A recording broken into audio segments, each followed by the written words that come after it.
False fronts were used a lot in the Old West. It involves a vertical structure squared at the top. A lot of people would have to say, well, yes, it is, if God's a coward. If God's nervous over things and wringing his hands. And I'm not sure that, that might be some small g God somewhere, but that's not the big G God. And so we have to ask ourselves, have I handled this within the context of God's character? This helps us to move more and to fully understand why God takes what is taking place in Jerusalem so very personally, as he gives in verse 6.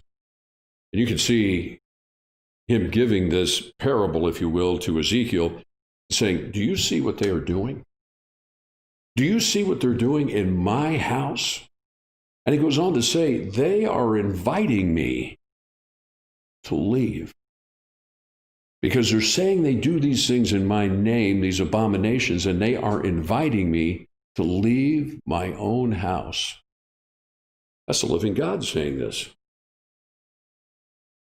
It is clear with the opposition that Jesus faced that the government outlined a winnowing out where they would take the wheat, throw it up into the air, and then the wind would come and blow away the chaff.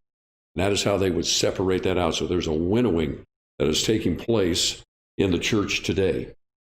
God is forming a remnant that has decided to trust him in the face of substantial opposition.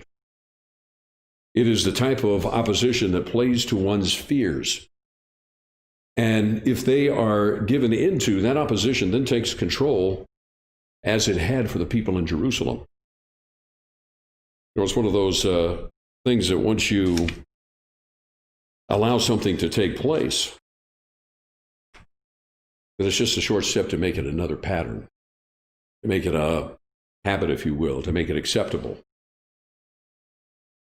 You can only imagine what Ezekiel was thinking and experiencing